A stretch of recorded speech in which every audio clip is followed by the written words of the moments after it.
Em plena avenida lotada, um carro de luxo quebra e ninguém consegue consertá-lo. Até que um menino de rua, ignorado e humilhado por todos, decide tentar. O que ele faz ali muda não só o motor, mas o destino de uma família inteira. Se esta história te interessou, não se esqueça de se inscrever no nosso canal. E diga-nos de que cidade você nos está vendo. Continuamos. Prometo que essa vai ser a melhor história que você vai escutar na sua vida. A Avenida Paulista fervilhava sob o sol forte daquela tarde de quinta-feira. O vai-e-vem de executivos apressados, turistas fotografando o MASP, ambulantes oferecendo água gelada e o barulho constante do trânsito criavam aquela sinfonia urbana tão característica de São Paulo. Era mais um dia comum naquela artéria vital da maior cidade do Brasil, onde milhões de histórias se cruzavam, sem nunca se tocarem de verdade. No meio desse caos organizado, um Bentley Continental preto reluzente deslizava entre os carros com a autoridade silenciosa que só o luxo extremo pode conferir. Dentro dele, Marcelo Antônio Ferreira ajustava o nó da gravata italiana, enquanto revisava contratos em seu tablet. Aos 42 anos, Marcelo havia construído um império no mercado imobiliário paulistano. Edifícios comerciais, condomínios de alto padrão, shopping centers. Seu nome era sinônimo de sucesso, poder e uma ambição que não conhecia limites.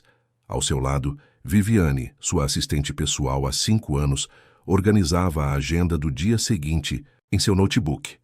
No banco da frente, Roberto, o motorista de confiança, mantinha os olhos fixos no trânsito intenso. Era uma equipe bem azeitada, acostumada à rotina de um homem que não tolerava imprevistos e que media o valor das pessoas pelo tamanho de suas contas bancárias. Marcelo havia acabado de fechar um negócio milionário. Mais um empreendimento que levaria seu nome e encheria ainda mais seus cofres. Ele sorriu satisfeito, sentindo aquela sensação familiar de vitória. Para ele a vida era uma competição constante, e ele estava sempre no topo do pódio. Não havia espaço para fracassos, hesitações ou fraquezas em seu vocabulário. Foi então que aconteceu. Um barulho estranho começou a sair do motor. Um ruído metálico, seguido de uma perda súbita de potência. Roberto franziu a testa e tentou acelerar, mas o carro simplesmente não respondia. Em questão de segundos, o Bentley de milhões de reais começou a falhar, perdendo velocidade até parar completamente em plena Avenida Paulista, bloqueando parcialmente uma faixa e causando imediata buzina e indignação dos motoristas ao redor. Marcelo levantou os olhos do tablet, com uma expressão de incredulidade que rapidamente se transformou em irritação profunda. Como assim seu carro estava quebrado? Aquilo não podia estar acontecendo. Não com ele, não ali, exposto aos olhares de todos. Roberto tentou dar a partida repetidas vezes, mas o motor apenas tossia e morria. O painel acendia luzes de advertência como uma árvore de Natal defeituosa. A temperatura dentro do carro começou a subir rapidamente, com o ar-condicionado desligado e o sol castigando o vidro. Marcelo sentiu o sangue ferver. Ele não estava acostumado a situações que não pudesse controlar com dinheiro ou influência. Sua mandíbula ficou tensa. As mãos se fecharam em punhos.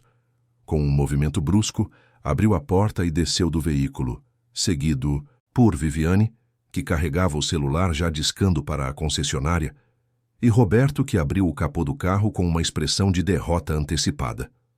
A fumaça não era visível, mas o cheiro de superaquecimento pairava no ar. Curiosos começaram a se aproximar, alguns tirando fotos, outros apenas observando com aquela morbidez típica de quem assiste ao infortúnio alheio com um misto de pena e satisfação. Afinal, ver um carro de luxo quebrado em plena Paulista não era algo que se via todo dia. Marcelo passou a mão pelos cabelos grisalhos perfeitamente cortados e caminhou até a frente do veículo. Olhou para o motor como se sua simples presença pudesse intimidar as peças mecânicas a voltarem ao funcionamento.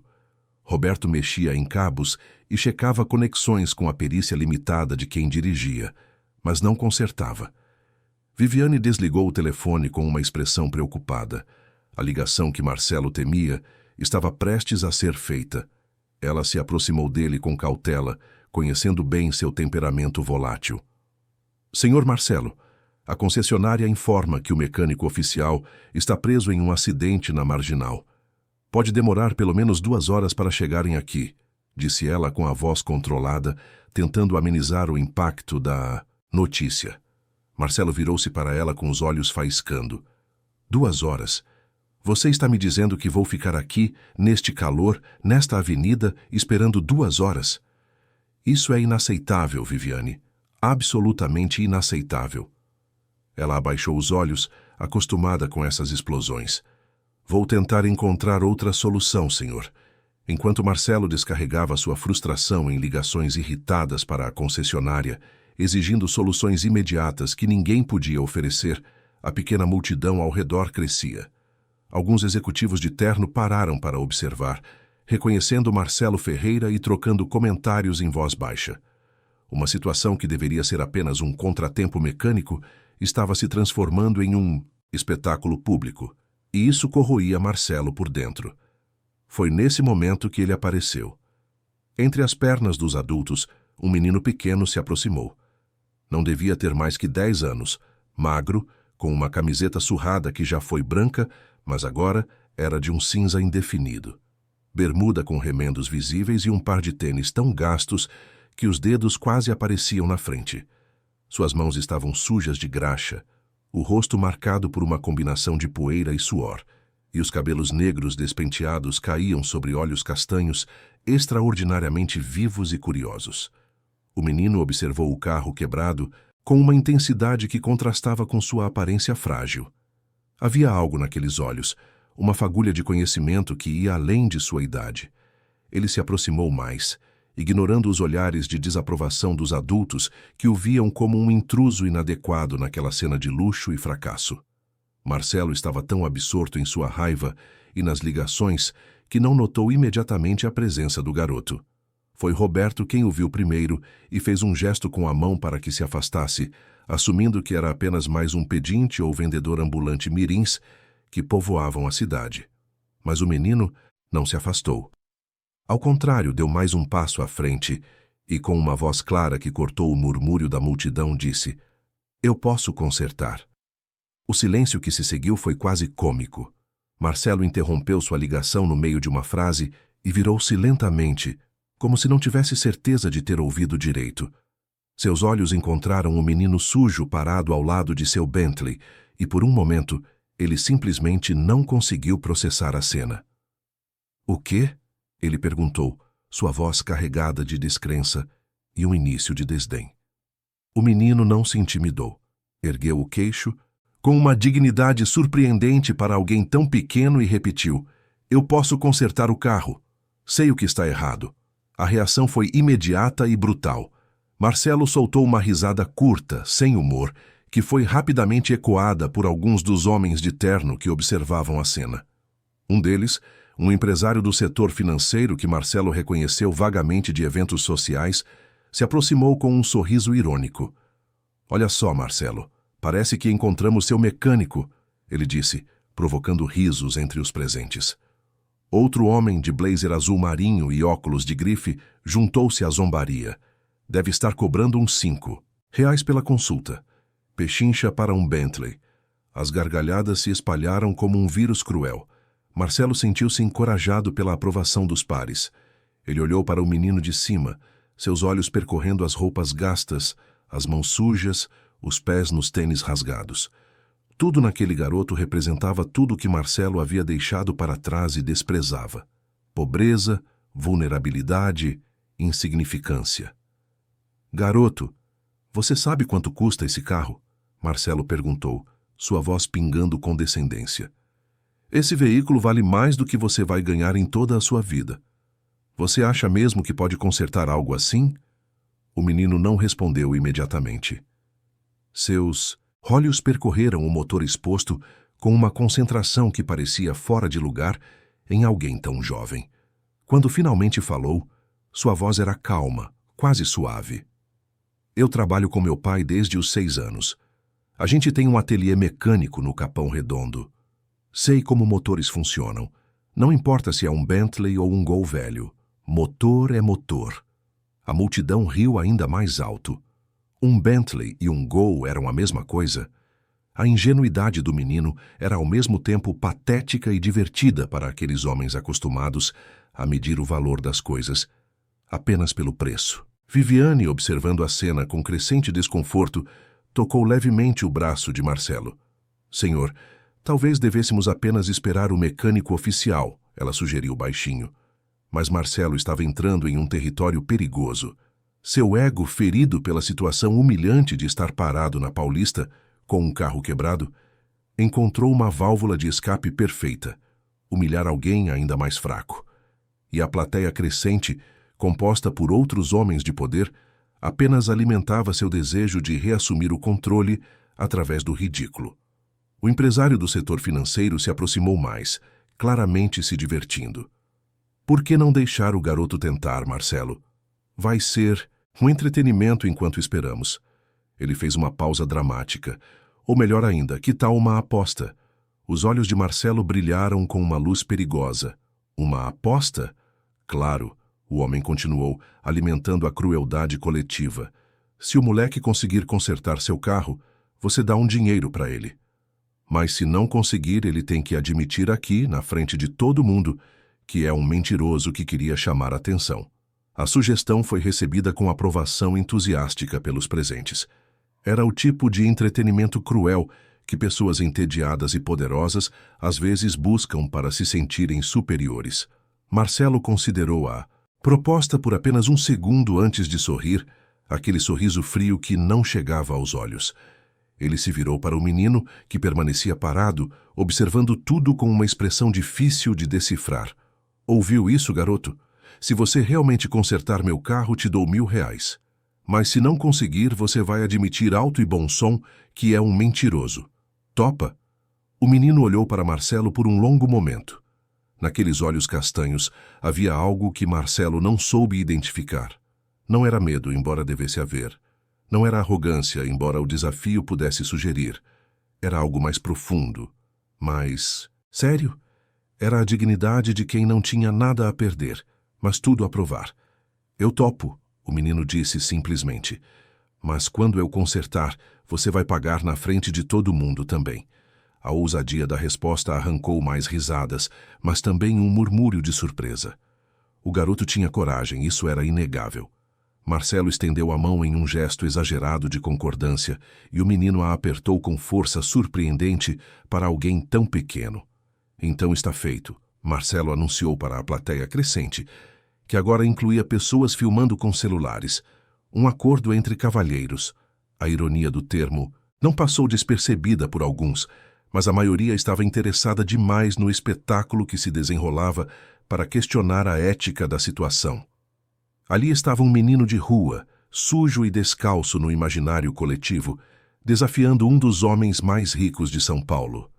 Era o tipo de história que as pessoas contariam depois, não importava o desfecho. O menino se aproximou do motor. Roberto deu um passo para o lado, entre aliviado por não ter que mexer mais e curioso para ver o que aconteceria.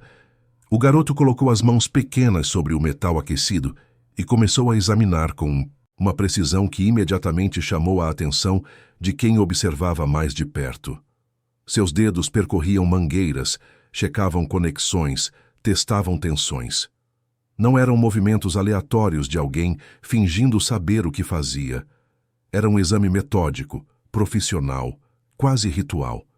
Ele se inclinou sobre o motor, seu nariz quase tocando as peças, os olhos estreitados em concentração absoluta.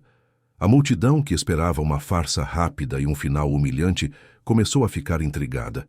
O menino claramente sabia o que estava fazendo. Seus movimentos tinham a confiança de experiência genuína. Mesmo Marcelo, que observava com os braços cruzados e uma expressão de superioridade forçada, sentiu uma pontada de incerteza. Após alguns minutos que pareceram horas para todos os presentes, o menino parou. Seus olhos se fixaram em um ponto específico do motor. Ele passou os dedos cuidadosamente sobre uma mangueira de borracha preta, apertou levemente e então olhou para cima, encontrando os olhos de Roberto. "Tem uma fita de alta pressão aí no carro?" ele perguntou. Roberto piscou, surpreso. Tenho sim, no kit de ferramentas. Pode me emprestar? E uma lanterna, se tiver. Roberto olhou para Marcelo, que fez um gesto impaciente de aprovação. O motorista foi buscar os itens e voltou, com uma fita prateada e uma pequena lanterna. O menino pegou ambos com um aceno de agradecimento e voltou sua atenção para o motor. Com a lanterna, ele iluminou cuidadosamente a mangueira que havia identificado. Seus olhos se estreitaram ainda mais, e então ele falou mais para si mesmo do que para os outros. Microfissura na mangueira de vácuo do sistema de admissão de ar. Ela está sugando o ar onde não deveria e desregulando a mistura combustível. Por isso o carro morreu. O silêncio que se seguiu era carregado de tensão. Alguns dos presentes se entreolharam, incrédulos. Aquelas palavras técnicas, saindo da boca de uma criança de rua, eram surreais. Marcelo sentiu seu estômago apertar levemente. E se o garoto realmente soubesse o que estava fazendo? O menino não esperou reação. Com movimentos precisos, ele começou a envolver a mangueira com a fita de alta pressão, criando várias camadas ao redor da área onde havia identificado o problema. Seus dedos trabalhavam com uma habilidade que traía anos de prática. Ele apertava a fita com força, garantindo vedação completa, verificando e reverificando seu trabalho. A multidão observava em silêncio agora. As piadas haviam cessado. Até os homens que riam antes estavam quietos, observando com uma mistura de fascínio e desconforto crescente. A possibilidade de que aquela criança pudesse realmente consertar o carro de milhões de reais era, ao mesmo tempo, impressionante e perturbadora para suas visões de mundo cuidadosamente construídas. Finalmente, após o que pareceu uma eternidade, o menino deu um passo para trás e limpou as mãos na bermuda. Ele olhou para Roberto e disse com simplicidade: "Pode ligar." Roberto olhou para Marcelo, que estava pálido agora, sua arrogância substituída por uma expressão tensa e indefinível. Com um aceno de cabeça, Marcelo autorizou. Roberto entrou no carro, girou a chave, na ignição e todos prenderam a respiração. O motor tossiu uma vez, depois outra, e então, como um milagre mecânico, rugiu de volta à vida, funcionando com a suavidade silenciosa que apenas motores de luxo bem calibrados possuem. O ronronar era perfeito, estável, poderoso. O Bentley estava consertado. Por um momento, ninguém se moveu. O motor funcionando parecia irreal, impossível. Então, como se um feitiço tivesse sido quebrado, a multidão explodiu. Aplausos irromperam espontaneamente. Gritos de surpresa e admiração ecoaram pela avenida. Pessoas que filmavam começaram a exclamar em suas câmeras, capturando não apenas o concerto, mas a reação de todos ao redor. O menino permaneceu parado, suas mãos sujas ao lado do corpo, seu rosto suado refletindo não triunfo, mas apenas um cansaço silencioso. Ele havia feito o que disse que faria. Não mais, não menos. Para ele, aquilo era apenas seu trabalho, sua vida, sua realidade diária. Mas para todos os outros, era algo próximo de um milagre. Marcelo estava petrificado. Seu cérebro se recusava a processar completamente o que acabara de testemunhar. Uma criança de 10 anos, vinda de uma favela, consertou seu Bentley em plena Avenida Paulista, enquanto seu mecânico oficial estava preso no trânsito. A humilhação que ele havia planejado para o menino estava agora ricocheteando em sua direção como um bumerangue cruel. Os homens que haviam rido e zombado antes estavam agora em silêncio constrangido. Alguns já haviam se afastado discretamente, não querendo ser associados ao que claramente havia se tornado uma situação moralmente problemática. O empresário financeiro que sugeriu a aposta olhava para o chão, evitando os olhares acusadores de algumas mulheres na multidão que agora viam a cena com olhos críticos. Viviane tocou o braço de Marcelo novamente, desta vez com mais urgência. "Senhor", ela sussurrou. "A aposta." Marcelo sentiu como se estivesse se movendo através de melaço. Seus movimentos eram lentos, automáticos.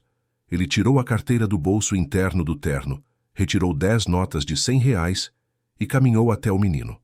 Cada passo parecia pesado, como se estivesse carregando um peso invisível sobre os ombros. O menino olhou para o dinheiro estendido, depois para o rosto de Marcelo. Naquele momento, seus olhos se encontraram verdadeiramente pela primeira vez. O menino viu raiva, humilhação e ressentimento mal disfarçado. Marcelo viu dignidade, cansaço e uma sabedoria que não deveria existir em alguém tão jovem. "Tome", Marcelo disse, sua voz saindo mais áspera do que pretendia. "Você ganhou." O menino pegou as notas com cuidado, como se tivesse medo de que desaparecessem se as segurasse com muita força. Ele as dobrou e enfiou no bolso da bermuda. "Obrigado", ele disse simplesmente, e havia algo naquela palavra que cortou Marcelo mais profundamente do que qualquer insulto poderia. A multidão continuava aplaudindo, algumas pessoas se aproximando do menino para parabenizá-lo, outras apenas observando Marcelo com olhares que variavam de pena a desaprovação evidente. Um homem mais velho, com um boné surrado e roupas de trabalhador, deu um tapinha no ombro do garoto e disse algo que Marcelo não conseguiu ouvir, mas que fez o menino sorrir pela primeira vez. Marcelo virou-se abruptamente. "Vamos embora", ele ordenou para Roberto e Viviane. "Agora." Eles entraram no carro rapidamente, gratos pela desculpa para escapar daquela situação. Roberto colocou o Bentley em movimento e o carro deslizou suavemente de volta para o trânsito, como se nada tivesse acontecido. Mas tudo havia acontecido. Enquanto se afastavam, Marcelo olhou pelo retrovisor. O menino ainda estava lá parado na calçada, sendo cercado por pessoas, seus R$1.000 seguros no bolso, sua dignidade intacta, apesar de tudo. E Marcelo sentiu algo que raramente experimentava: vergonha. Não a vergonha de ter sido vencido, mas a vergonha mais profunda de como havia tentado vencer. Dentro do carro, o silêncio era pesado. Viviane digitava furiosamente em seu celular, já antecipando o controle de danos que precisaria fazer. Roberto mantinha os olhos na estrada, mas seu maxilar estava tenso, sua postura rígida. Mesmo ele, acostumado às excentricidades de Marcelo, estava desconfortável com o que havia presenciado. Marcelo olhava pela janela, vendo São Paulo passar em um borrão de concreto e vidro. Seu reflexo no vidro mostrava um homem que parecia mais velho do que realmente era, naquele momento. As linhas em seu rosto pareciam mais profundas, os olhos mais cansados. Ele havia ganhado muito na vida, construído um império, conquistado tudo que o dinheiro podia comprar. Mas naquele dia, em plena Avenida Paulista, ele havia perdido algo que nem sabia que ainda possuía até vê-lo escapar: um pedaço de sua humanidade. O que ele não sabia, enquanto o Bentley seguia em direção ao seu escritório no Itaim Bibi, era que aqueles poucos minutos na Paulista haviam sido filmados por dezenas de celulares. Os vídeos já estavam sendo enviados, compartilhados, comentados. A história do empresário arrogante e do menino mecânico estava começando a se espalhar pelas redes sociais como fogo em mata seca. Em questão de horas, aquele momento se tornaria viral. E Marcelo Antônio Ferreira descobriria que algumas coisas, uma vez quebradas, não podem ser consertadas com fita de alta pressão e boa vontade. Algumas coisas exigem uma reconstrução completa, de dentro para fora.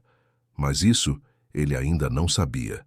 Por enquanto, ele apenas dirigia para longe, tentando esquecer os olhos castanhos daquele menino e a sensação perturbadora de que, pela primeira vez em muito tempo, ele havia olhado para um espelho e não gostado do que viu refletido de volta. Gabriel da Silva segurou as notas de R$100 com tanta força que seus dedos ficaram brancos. R$1.000. Era mais dinheiro do que sua família via em meses de trabalho no pequeno ateliê mecânico do Capão Redondo. Suas mãos tremiam ligeiramente, não de medo, mas de uma mistura de alívio, exaustão e uma emoção que ele não conseguia nomear completamente.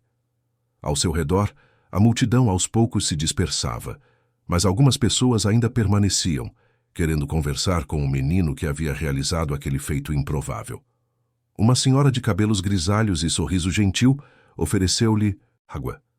Um rapaz jovem com roupas de entregador deu-lhe um abraço rápido e disse que ele era um exemplo para todos. Gabriel aceitou tudo com uma educação silenciosa, mas seus olhos seguiam o Bentley preto que desaparecia no trânsito. Ele não sentiu vitória. Não realmente. O que sentiu foi um peso estranho, como se tivesse atravessado algo maior do que ele mesmo entendia. A forma como aquele homem rico o havia olhado, a zombaria dos outros, as risadas cruéis. Gabriel conhecia esse olhar. Era o mesmo olhar que via quando caminhava por bairros nobres com seu pai, quando entravam em lojas chiques para buscar peças importadas para os carros que consertavam. Era o olhar que dizia: "Você não pertence aqui." Mas ele havia provado que pertencia onde quisesse estar, pelo menos por hoje. Gabriel guardou o dinheiro com cuidado no bolso mais fundo da bermuda e começou a caminhar em direção ao metrô. Seus pés doíam nos tênis velhos, sua garganta estava seca e seu estômago vazio lembrava que ele não comia desde o café da manhã. Mas ele tinha R$ 1.000 no bolso, e isso significava comida na mesa, remédios para o pai e apenas talvez um pouco de esperança. O que Gabriel não sabia era que naquele exato momento, enquanto descia as escadas do metrô Consolação, sua história estava explodindo nas redes sociais. Os vídeos haviam sido postados quase imediatamente, primeiro no Instagram, depois no Twitter, rapidamente migrando para o Facebook e o TikTok. Diferentes ângulos da mesma cena, um menino pequeno e sujo sendo ridicularizado por homens de terno, a aposta cruel, o concerto impossível, o silêncio atordoado quando o motor voltou à vida. Os títulos variavam. Menino de favela humilha empresário bilionário na Paulista. Criança conserta Bentley e ensina lição de humildade. O mecânico mais jovem de São Paulo. Mas todos contavam a mesma história essencial. Davi contra Golias, dignidade contra arrogância, talento contra preconceito. E as pessoas estavam furiosas. Os comentários se multiplicavam por segundo. Usuários identificavam Marcelo Antônio Ferreira, postavam fotos de seus empreendimentos, investigavam sua vida pública. Outros procuravam informações sobre o menino, querendo saber quem era, de onde vinha, como ajudá-lo. Influenciadores digitais compartilhavam os vídeos com mensagens indignadas sobre desigualdade social e falta de empatia. Jornalistas já estavam tentando localizar tanto Marcelo quanto Gabriel para entrevistas. Em menos de 3 horas, o vídeo principal tinha 2 milhões de visualizações. Em 6 horas, ultrapassava 10 milhões. Estava nos trending topics nacionais. Programas de televisão começavam a planejar matérias especiais. A história havia tocado um nervo exposto na sociedade brasileira, aquela ferida antiga da desigualdade que nunca realmente cicatrizava. Marcelo Antônio Ferreira descobriu tudo isso da pior maneira possível. Ele estava em seu escritório no 30º andar de um prédio comercial no Itaim Bibi, tentando se concentrar em uma reunião com investidores japoneses interessados em um novo empreendimento na região da Berrini. A reunião estava indo bem, até que seu telefone começou a vibrar incessantemente. Primeiro, foram mensagens de amigos e conhecidos. Depois, ligações de jornalistas. E, finalmente, o pior, seu diretor de relações públicas entrando na sala de reunião com uma expressão de pânico mal disfarçado. "Senhor Ferreira, precisamos conversar. Agora."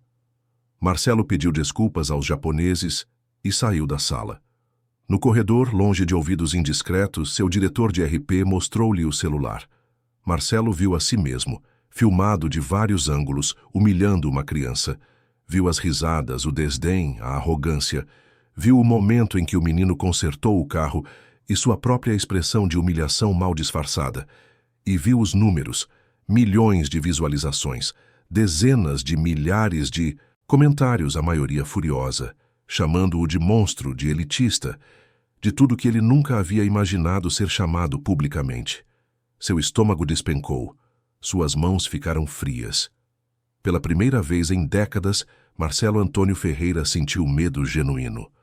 Não medo físico, mas o medo de ver tudo que construiu desmoronar em questão de horas por causa de alguns minutos de crueldade casual. A reunião com os japoneses teve que ser adiada. Marcelo trancou-se em seu escritório enquanto sua equipe de crise se reunia na sala de conferências. Viviane entrava e saía, trazendo notícias cada vez piores. Investidores ligando para expressar preocupação. Sócios querendo reuniões de emergência. A mídia acampada na recepção do prédio.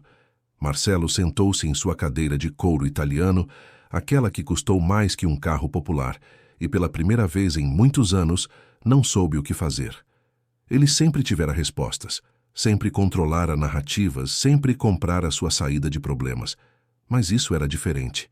Isso era pessoal, viral, incontrolável. Seu celular tocou. Era Henrique, seu sócio majoritário e amigo de longa data. Marcelo atendeu com a voz tensa. "Você viu?" "Vi", Marcelo respondeu, a palavra saindo como uma confissão. "Os investidores do projeto da Vila Olímpia estão nervosos, Marcelo. Muito nervosos. Eles não querem associar a marca deles a isso." Henrique fez uma pausa pesada. "Precisamos conversar sobre estratégias. Logo." Marcelo desligou e apoiou a cabeça nas mãos. Do lado de fora de suas enormes janelas panorâmicas, São Paulo se estendia em todas as direções, uma selva de concreto e vidro que ele havia conquistado com ambição e trabalho duro. Agora, aquela mesma cidade o julgava, condenava e executava sua reputação em tempo real através de telas iluminadas e dedos digitando.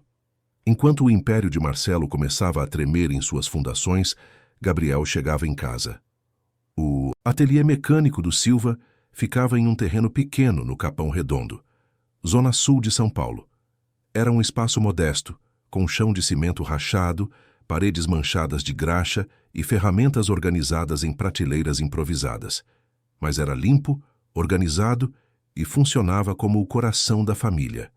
Ali, Joaquim da Silva havia construído uma reputação de honestidade e competência ao longo de 20 anos.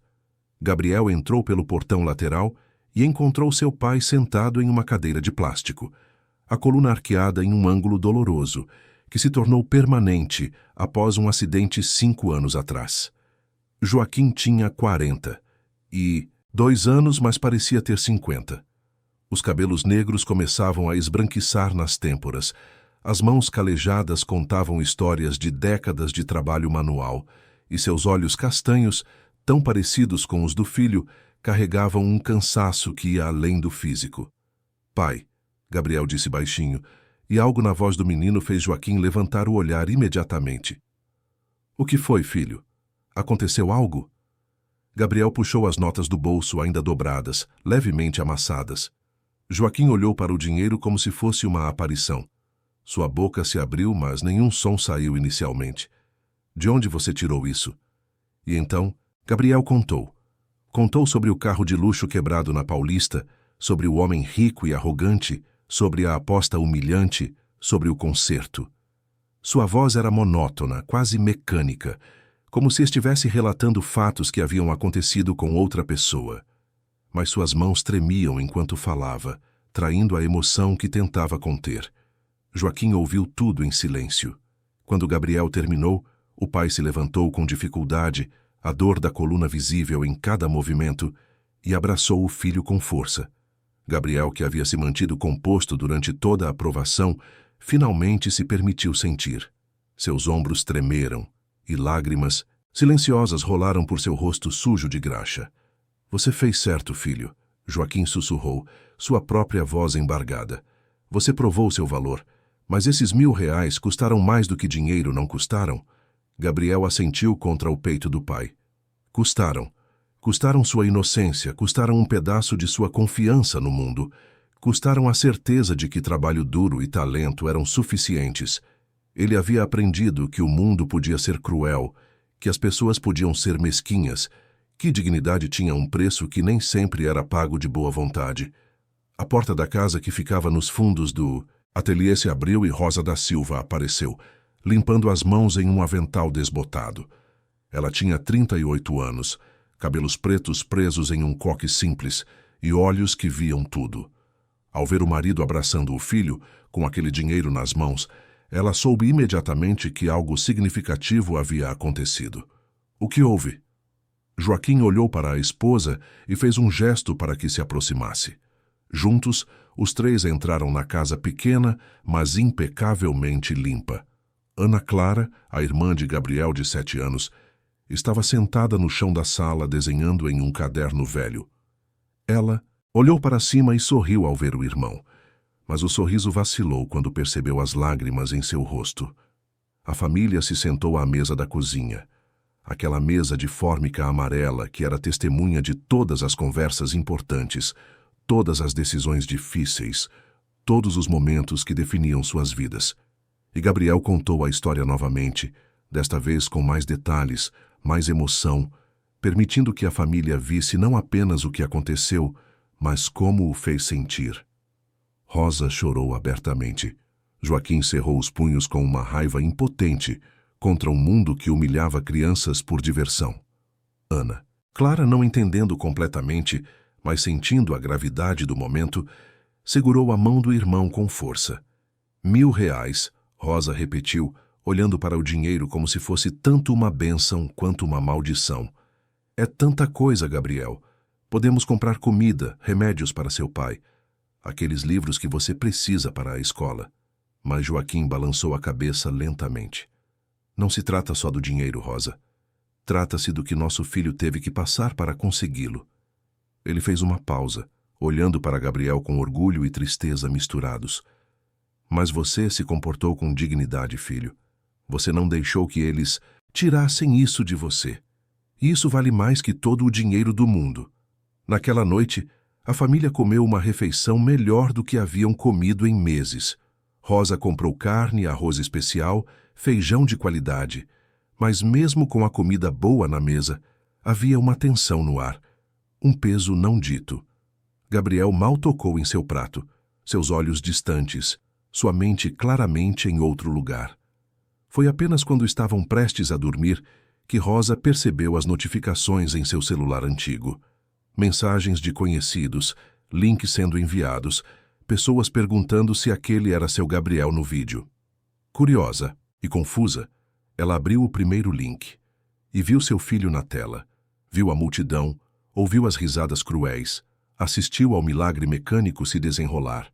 Mas mais importante, viu os números. 5 milhões de visualizações, 10 milhões, 15 milhões. O vídeo estava em todo lugar. Com mãos trêmulas, Rosa chamou Joaquim. Juntos, eles assistiram aos vários vídeos, leram os comentários de apoio, viram jornalistas pedindo entrevistas, observaram a indignação nacional se formar em torno de seus telefones minúsculos. Nosso menino está famoso, Joaquim sussurrou, mas não havia alegria em sua voz. Apenas preocupação. Fama assim vem com um preço. Rosa concordou em silêncio. Ela conhecia histórias de pessoas que se tornaram virais, que tiveram suas vidas viradas de cabeça para baixo pela atenção súbita e esmagadora. Parte dela queria proteger Gabriel disso, mantê-lo escondido, preservar sua infância. Mas outra parte, a parte que via o talento extraordinário do filho desperdiçado por falta de oportunidades, se perguntava se isso poderia ser a chance que estavam esperando. Naquela noite, enquanto os Silva tentavam processar o que havia acontecido, algo mais estava se desenrolando no outro lado da cidade. Em um apartamento elegante no Jardim Europa, uma mulher de 65 anos assistia ao vídeo viral em seu iPad. Seu nome era Benedito Costa, mas todos o conheciam como Seu Benedito, uma figura lendária da indústria automotiva brasileira. Ele havia começado como mecânico nos anos 70, trabalhado nas melhores oficinas de São Paulo, eventualmente abrindo sua própria empresa de preparação de motores de competição. Seu Benedito estava aposentado há 5 anos, depois de vender sua empresa por uma fortuna considerável. Mas ele nunca perdeu o amor por motores, por mecânica, pelo artesanato de fazer máquinas funcionarem perfeitamente. E quando assistiu aquele menino de 10 anos diagnosticar e consertar um problema em um Bentley em menos de 15 minutos, algo dentro dele despertou. Mas não foi só o talento mecânico que o impressionou. Foi o nome que Gabriel mencionou no vídeo. Joaquim da Silva, Capão Redondo. Seu Benedito conhecia esse nome. Conhecia-o de décadas atrás, quando Joaquim era apenas um adolescente, trabalhando como aprendiz em uma oficina no Ipiranga. Benedito havia trabalhado com o pai de Joaquim, um dos melhores mecânicos de sua geração. Ele havia visto o jovem Joaquim mostrar promessa, talento, aquele toque especial que não pode ser ensinado. E então Joaquim havia desaparecido do radar. Benedito ouvira rumores de um acidente, de problemas financeiros, de uma vida que não havia seguido o caminho promissor que parecia destinada. Mas ele nunca havia esquecido o nome ou o talento. Agora, vendo o filho de Joaquim na tela, seu Benedito tomou uma decisão. Ele pegou o telefone e começou a fazer ligações. Tinha contatos na comunidade automotiva, conhecia pessoas no Capão Redondo, podia encontrar essa família. Ia fazer isso. Porque se havia algo que seu Benedito acreditava profundamente, depois de 50 anos na indústria, era que talento genuíno era raro e precioso. E quando você o encontrava, especialmente em alguém tão jovem enfrentando tantas adversidades, você tinha a obrigação moral de nutri-lo, protegê-lo, dar-lhe chance de florescer. Enquanto seu Benedito planejava sua busca pelo Silva, Marcelo Antônio Ferreira estava tendo a pior noite de sua vida. A reunião de crise havia durado horas. Sua equipe de relações públicas apresentou estratégias, nota de desculpas, campanha de imagem, entrevistas controladas. Mas tudo parecia insuficiente, superficial. O problema não era apenas a má publicidade. Era que as pessoas haviam visto quem Marcelo realmente era por trás da fachada polida de empresário de sucesso. E não haviam gostado. Investidores estavam reconsiderando parcerias. Contratos comerciais estavam em risco. A marca Ferreira Empreendimentos, construída meticulosamente ao longo de 2 décadas, estava sendo manchada em questão de horas. Alguns clientes já haviam cancelado projetos. Outros estavam em cima do muro, esperando para ver como a situação se desenrolaria. Mas o golpe mais doloroso veio de sua própria família. Era quase meia-noite quando Marcelo finalmente chegou em sua cobertura no Morumbi. Ele esperava encontrar a casa vazia, sua esposa provavelmente já dormindo, seus 2 filhos adolescentes em seus quartos. Mas quando abriu a porta, encontrou todos os 3 esperando na sala de estar. Camila, sua esposa de 20 anos, estava sentada no sofá com uma expressão que Marcelo não conseguia decifrar. Não era raiva exatamente, mas algo mais frio, mais definitivo. Ao lado dela, Felipe e Marina, seus filhos de 17 e 15 anos, olhavam para ele com uma mistura de vergonha e decepção que cortou mais fundo que qualquer comentário na internet. "Precisamos conversar", Camila disse, sua voz calma, mas firme. Marcelo soltou a pasta e afrouxou a gravata. "Eu sei como parece, mas vocês não entendem a pressão que eu estava sob." "Nós vimos o vídeo", Marina interrompeu, e havia lágrimas em seus olhos. "Vimos você humilhar uma criança. Uma criança, pai. Como você pôde?" Felipe, normalmente mais reservado, falou com uma voz trêmula de emoção contida. "Meus amigos estão me mandando mensagens, perguntando se é realmente você, perguntando como eu posso ser filho de alguém assim." Eu não soube o que responder porque eu também quero saber. As palavras atingiram Marcelo como socos físicos. Ele havia enfrentado críticas de desconhecidos, julgamento de estranhos na internet. Mas ver a decepção nos olhos de seus próprios filhos era uma dor de natureza completamente diferente. Camila se levantou, aproximando-se dele, mas mantendo distância. "Você se lembra de onde veio Marcelo? Lembra de como era ser julgado pela aparência, pelas roupas, pelo endereço? Ou você esqueceu tudo isso quando começou a ganhar dinheiro?" E Marcelo lembrou. Lembrou de crescer em Osasco, em uma casa pequena com mais irmãos do que quartos. Lembrou do pai trabalhador da construção civil, da mãe lavadeira.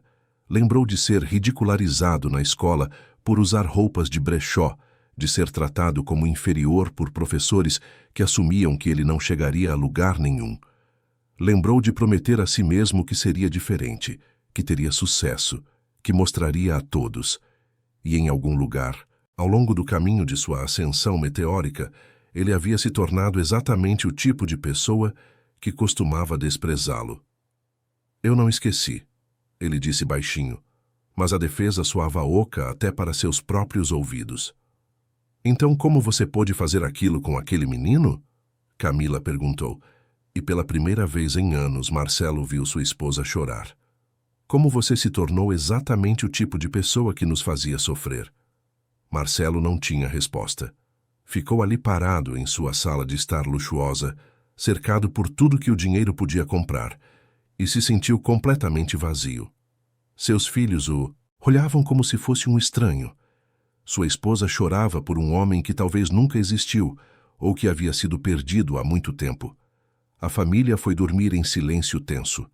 Marcelo ficou sozinho na sala, as luzes da cidade piscando através das janelas panorâmicas e, pela primeira vez em décadas, permitiu-se sentir remorso verdadeiro.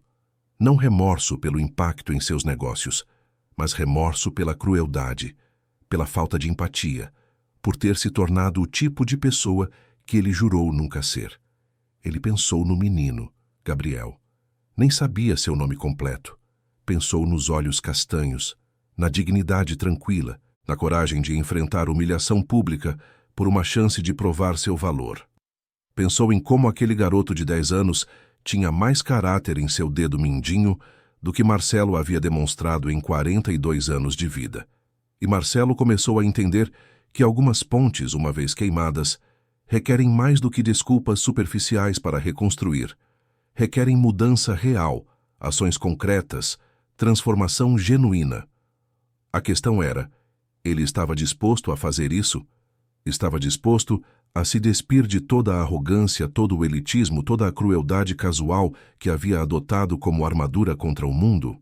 Ele não sabia, mas pela primeira vez estava disposto a considerar a possibilidade. Enquanto isso, em uma pequena casa no Capão Redondo, Gabriel finalmente adormeceu, exausto pela intensidade emocional do dia. Sua mãe sentou-se ao lado de sua cama, observando o rosto do filho relaxado no sono. Ele parecia tão jovem, tão inocente, tão vulnerável. Rosa passou a mão suavemente pelos cabelos do filho e sussurrou uma oração silenciosa. Orou para que o mundo que havia descoberto Gabriel hoje fosse gentil com ele amanhã. Orou para que as oportunidades que pareciam se abrir não viessem com um preço alto demais. Orou para que seu filho pudesse manter sua essência pura e boa, apesar de tudo que havia enfrentado e tudo que ainda estava por vir.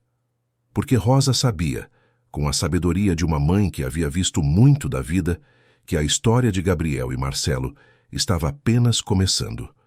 O vídeo viral era apenas o primeiro capítulo. O que viria depois dependeria de escolhas que ambos teriam que fazer, caminhos que teriam que percorrer, mudanças que teriam que aceitar. E enquanto a cidade de São Paulo dormia ao redor deles, duas famílias em extremos opostos do espectro socioeconômico enfrentavam versões diferentes da mesma questão fundamental. Como você se reconstrui quando o mundo inteiro está assistindo?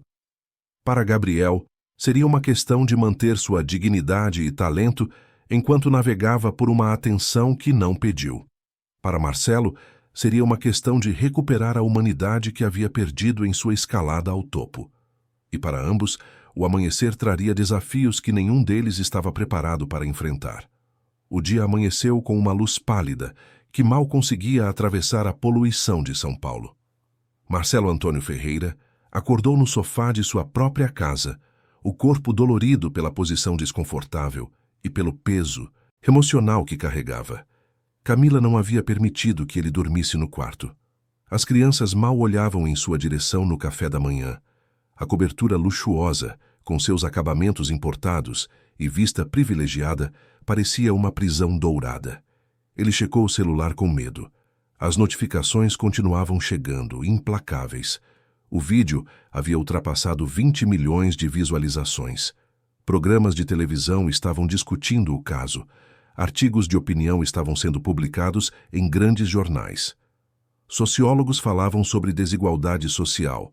Psicólogos analisavam o comportamento de Marcelo. Influenciadores faziam vídeos de reação. Sua caixa de entrada estava lotada de e-mails profissionais. Investidores cancelando reuniões. Sócios pedindo conversas urgentes. Clientes renegociando contratos. O departamento jurídico alertando sobre possíveis processos por danos morais. Cada mensagem era uma pequena bomba explodindo em seu império cuidadosamente construído. Mas o pior chegou quando ele abriu o jornal econômico. Havia um artigo inteiro dedicado ao caso, analisando o impacto potencial na marca Ferreira Empreendimentos. Analistas de mercado especulavam sobre desvalorização. Concorrentes sutilmente aproveitavam o momento para se posicionar como alternativas mais éticas. Alguns antigos parceiros faziam declarações públicas se distanciando de Marcelo. Ele estava sendo cancelado, não apenas nas redes sociais, mas no mundo real, onde as consequências eram tangíveis e devastadoras. Marcelo chegou ao escritório tentando manter uma aparência de normalidade, mas foi impossível ignorar os olhares dos funcionários. Alguns desviavam os olhos quando o viam, outros sussurravam quando passava. A secretária, que sempre o cumprimentava com um sorriso radiante, mal conseguiu olhar em sua direção. A reunião matinal com a equipe de relações públicas foi brutal. Clarissa, a diretora de comunicação, apresentou dados devastadores. Pesquisas de opinião mostrando que 80% das pessoas que viram o vídeo tinham uma visão negativa de Marcelo. Análises de sentimento nas redes sociais mostrando palavras como arrogante, cruel, elitista e desumano, associadas ao seu nome. Projeções indicando que a recuperação da imagem poderia levar anos e milhões em investimento. Uma nota de desculpas não vai ser suficiente, Clarissa disse diretamente, sua voz profissional mas firme. As pessoas não querem palavras, elas querem ver mudança real, ação concreta. E mesmo assim, senhor Ferreira, preciso ser honesta. Pode nunca ser suficiente para alguns. Henrique, seu sócio e amigo, estava sentado em um canto da sala, os braços cruzados, a expressão fechada. Quando Clarissa terminou sua apresentação, ele finalmente falou. Os investidores do projeto da Berrini querem uma reunião, hoje. Eles estão considerando se retirar completamente. Ele fez uma pausa pesada. Isso poderia criar um efeito dominó, Marcelo. Se eles saírem, outros vão seguir. E se isso acontecer, sua empresa pode não sobreviver. As palavras pairaram no ar como uma sentença. Marcelo havia construído a Ferreira Empreendimentos do zero, trabalhando 18 horas por dia, sacrificando tempo com a família, comprometendo valores. E agora, tudo estava ameaçado por alguns minutos de crueldade que ele nem considerou significativos no momento. A reunião com os investidores foi pior do que ele imaginou. Eles foram educados, mas diretos. A marca estava comprometida. A associação com Marcelo representava um risco que não estavam dispostos a assumir. Eles ofereceram termos para sua retirada do projeto, termos que representariam uma perda de milhões para Marcelo. Ele tentou negociar, argumentar, oferecer garantias, mas pela primeira vez em sua carreira, seu poder de persuasão falhou completamente. Os números não mentiam, a opinião pública não mentia, e investidores respondiam a dados, não a desculpas. Quando a reunião terminou, Marcelo ficou sozinho em sua sala. Olhou pela janela para a cidade que havia conquistado e se sentiu como um rei destronado. Tudo que ele tocara se transformava em ouro. Agora, tudo que tocava parecia virar cinzas. Foi nesse momento de vulnerabilidade absoluta que seu celular tocou. Era sua mãe. Dona Lourdes tinha 72 anos e morava em uma casa simples em Osasco, a mesma casa onde Marcelo crescera. Ela se recusara a se mudar para um lugar mais luxuoso quando ele enriqueceu, dizendo que suas raízes estavam ali, junto com as memórias de seu falecido marido e da vida que construíram juntos. Marcelo hesitou antes de atender. Ele sabia o que estava por vir. Sua mãe havia visto o vídeo. Todos haviam visto. Não havia escape. Oi, mãe, ele disse, tentando manter a voz firme. Marcelo Antônio Ferreira, Dona Lourdes começou, e o uso do nome completo nunca era um bom sinal. Eu criei você melhor que isso. As palavras simples carregavam um peso que nenhum investidor ou jornalista poderia igualar. Eram as palavras de uma mãe decepcionada, e isso doía de uma forma que Marcelo não estava preparado para sentir. Mãe, eu. Você se lembra quando você tinha a idade daquele menino? Ela interrompeu. Lembra quando o dono da padaria te acusou de roubar um pão porque você estava olhando para ele com fome? Lembra como aquilo te fez sentir? Como você chorou no meu colo depois? Marcelo lembrava. Lembrava da humilhação ardente, da injustiça, da sensação de ser julgado por algo sobre o qual não tinha controle. Lembrava de prometer a si mesmo que nunca faria outra pessoa sentir daquela forma. Eu lembro, ele admitiu, a voz quebrando. Então como você pôde fazer isso com aquele menino? Como você se tornou o tipo de pessoa que costumávamos temer? Não havia resposta que pudesse justificar suas ações. Marcelo sabia disso, mas Dona Lourdes não estava interessada em justificativas. Ela estava interessada em algo mais profundo. Meu filho, ela continuou, sua voz suavizando. Ligeiramente eu trabalhei como lavadeira por 30 anos. Lavei roupas sujas de gente rica que mal olhava para mim. Seu pai quebrou as costas em obras para que você pudesse estudar. Nós não fizemos isso para que você se tornasse exatamente como aquelas pessoas que nos desprezavam. Fizemos para que você fosse melhor. As lágrimas que Marcelo vinha segurando desde a noite anterior finalmente começaram a cair. Ele estava sozinho em seu escritório de luxo, chorando como uma criança. O telefone pressionado contra o ouvido enquanto ouvia sua mãe desmontar todas as defesas que havia construído. Eu não sei como consertar isso, mãe, ele confessou. Eu não sei como voltar a ser a pessoa que você criou. Houve uma pausa longa do outro lado da linha. Quando Dona Lourdes falou novamente, sua voz carregava uma sabedoria adquirida através de décadas de luta e sobrevivência. Você começa indo até aquela família e pedindo desculpas, de verdade. Não uma nota de imprensa escrita por sua equipe. Você, olhando nos olhos deles e admitindo que errou. E então você oferece ajuda. Ajuda real, do tipo que faz diferença. Ela fez uma pausa. Você tem dinheiro, Marcelo. Mais dinheiro do que jamais sonhamos ter. Use-o para algo bom. Use-o para consertar o que quebrou.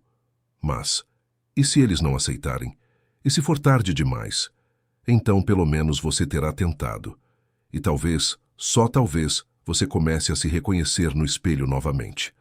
A ligação terminou, mas as palavras de Dona Lourdes ecoavam na mente de Marcelo. Ele olhou ao redor de seu escritório. Troféus de realizações empresariais, fotos com políticos e celebridades, certificados de prêmios e honrarias. Tudo parecia vazio agora, sem significado. Decorações de uma vida que havia perdido seu propósito em algum lugar ao longo do caminho. Marcelo limpou as lágrimas e tomou uma decisão. Uma decisão que aterrorizava e libertava ao mesmo tempo. Ele ia fazer o que sua mãe sugeriu. Ia encontrar aquela família, pedir desculpas e oferecer ajuda real. Não por relações públicas, não para salvar seus negócios, mas porque era a coisa certa a fazer. Ele chamou Viviane em seu escritório. Ela entrou cautelosamente, ainda processando tudo o que havia acontecido. Preciso que você encontre o endereço da família daquele menino. Gabriel. O menino que consertou o carro, Marcelo disse, sua voz diferente, mais suave, mais humana. Viviane piscou, surpresa. Senhor, eu preciso vê-los, pessoalmente, sem câmeras, sem equipe de RP, só eu. Viviane hesitou processando o pedido. Senhor Ferreira, a equipe de comunicação não recomendaria isso. Poderia ser visto como. Não me importa como poderia ser visto, Marcelo interrompeu gentilmente. Eu preciso fazer isso. Por favor, encontre o endereço. Levou algumas horas, mas Viviane conseguiu localizar a família Silva através de contatos e investigação discreta. Eles moravam e trabalhavam em um pequeno ateliê mecânico no Capão Redondo. Marcelo anotou o endereço com mãos trêmulas. Naquela tarde, algo mais estava acontecendo que Marcelo desconhecia completamente. Seu Benedito havia encontrado a família Silva. O velho mecânico havia chegado ao ateliê pela manhã, dirigindo um carro modesto, vestindo roupas simples. Quando entrou no terreno, Joaquim estava tentando trabalhar apesar da dor constante em suas costas, enquanto Rosa organizava a papelada em uma mesa improvisada. Benedito? Joaquim levantou os olhos incrédulo. Benedito Costa? O próprio, seu Benedito respondeu com um sorriso caloroso. Faz quanto tempo, Joaquim? Os dois homens se abraçaram com a familiaridade de velhos conhecidos que a vida havia separado. Benedito explicou que havia visto o vídeo, reconhecido o nome, procurado a família. Joaquim, Emocionado, apresentou Rosa e chamou Gabriel e Ana Clara. Quando Gabriel apareceu, ainda tímido e processando a atenção que havia recebido, seu Benedito olhou para ele com uma expressão de pura admiração. Então você é o jovem gênio que está fazendo todo mundo falar, ele disse, estendendo a mão. Eu vi o que você fez com aquele Bentley. Diagnóstico perfeito, solução criativa. Você tem o dom, garoto. Assim como seu pai tinha. Gabriel apertou a mão com reverência. Seu Benedito era uma lenda na comunidade mecânica. Mesmo Gabriel, com apenas 10 anos, conhecia as histórias sobre o homem que havia construído motores para carros de corrida que havia transformado a indústria automotiva brasileira. Os adultos conversaram, por horas. Benedito contou histórias dos velhos tempos, quando conhecera o pai de Joaquim, e vira o jovem Joaquim mostrar promessa. Joaquim explicou o acidente que danificara sua coluna, os anos de luta para manter o ateliê funcionando, os desafios de criar uma família com recursos limitados. E então Benedito fez uma oferta que deixou a família Silva sem palavras. Joaquim, sua coluna precisa de tratamento adequado. Não esses remédios paliativos que você vem tomando. Tratamento real. Cirurgia, se necessário. Ele fez uma pausa. Eu tenho contatos nos melhores hospitais de São Paulo, médicos especialistas que me devem favores. Deixe-me conectar você com eles. Joaquim tentou protestar orgulho e gratidão lutando dentro dele. Benedito, eu não posso aceitar caridade. Não é caridade, Benedito respondeu firmemente. É justiça. Você foi ferido em um acidente de trabalho que não foi sua culpa. A empresa que deveria ter te compensado fugiu de suas responsabilidades. Eu só estou fazendo o que deveria ter sido feito há anos. Ele se virou para Gabriel. E você, jovem? Você tem um talento raro. O tipo de talento que não deveria ser desperdiçado por falta de oportunidade. Ele olhou de volta para Joaquim e Rosa. Com sua permissão, eu gostaria de ser um mentor para Gabriel. Ensinar o que sei, abrir portas, garantir que ele tenha as ferramentas e o conhecimento para ir tão longe quanto seu talento permitir. Rosa começou a chorar, não lágrimas de tristeza, mas de alívio esmagador. Era como se uma porta que estivera fechada a vida toda finalmente estivesse se abrindo. Joaquim abraçou a esposa, seus próprios olhos úmidos. Eu não sei como agradecer, Joaquim disse, sua voz embargada. Você agradece deixando-me ajudar, Benedito respondeu simplesmente. E talvez um dia, quando Gabriel for um grande mecânico ou engenheiro, ele ajude outra criança como alguém está ajudando ele agora. Assim o ciclo continua. A tarde passou em planejamento. Benedito já estava fazendo ligações, agendando consultas, conectando a família com recursos. Havia esperança no ar, uma sensação de que talvez, apenas talvez, coisas boas pudessem surgir de experiências ruins. Foi nesse momento de otimismo renovado que Marcelo Antônio Ferreira chegou. Ele havia trocado o terno italiano por calça jeans e uma camisa polo simples. Deixara o Bentley na garagem e pegara um dos carros mais modestos que possuía. Um sedã comum que não chamaria a atenção. Dirigiu pessoalmente até o Capão Redondo, seu GPS guiando-o por ruas que ele nunca teria pisado em sua vida anterior. O bairro era diferente de tudo que Marcelo conhecia. Casas simples, ruas estreitas, crianças brincando na calçada. Mas havia vida ali, comunidade, algo que seus condomínios fechados e prédios de luxo nunca conseguiram replicar. Quando encontrou o ateliê, Marcelo estacionou do outro lado da rua e ficou sentado por um longo momento, reunindo coragem. Através da cerca, ele podia ver movimento, pessoas conversando, trabalhando. Seu coração batia forte e suas mãos suavam. Pela primeira vez em décadas, Marcelo Antônio Ferreira estava genuinamente com medo. Mas ele saiu do carro, atravessou a rua, abriu o portão com mãos trêmulas e entrou. A conversa cessou imediatamente. Todos se viraram para ver quem havia chegado. E quando viram Marcelo ali, parado desconfortavelmente em roupas casuais que ainda pareciam caras demais para o ambiente, a tensão foi palpável. Gabriel foi o primeiro a reconhecê-lo. Seus olhos se arregalaram, o corpo ficou rígido. Rosa instintivamente puxou o filho para perto. Joaquim se levantou com dificuldade, colocando-se entre sua família e o visitante inesperado. Seu Benedito, que não conhecia Marcelo pessoalmente, mas reconheceu o rosto dos vídeos, estreitou os olhos. Marcelo respirou fundo. Suas mãos tremiam. Sua voz quase falhou. Mas ele forçou as palavras a saírem. Meu nome é Marcelo Ferreira. Eu sou o homem que humilhou seu filho ontem. E eu vim aqui para pedir desculpas. O silêncio que se seguiu foi absoluto. Ninguém esperava isso. Joaquim olhou para o homem que havia ridicularizado Gabriel, procurando sinais de sinceridade ou manipulação. Rosa mantinha Gabriel perto, protetora. Gabriel simplesmente olhava, seus olhos castanhos estudando Marcelo com uma intensidade desconcertante. Marcelo continuou, as palavras saindo em um fluxo entrecortado de emoção genuína. Não há desculpa para o que eu fiz. Nenhuma.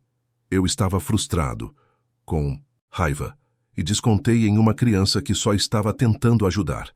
Eu o humilhei por quê? Porque isso me fez sentir poderoso quando estava me sentindo impotente. E isso é imperdoável. Ele olhou diretamente para Gabriel. Você mostrou mais caráter com 10 anos do que eu mostrei em toda a minha vida. Você tinha razão, eu estava errado e eu sinto muito.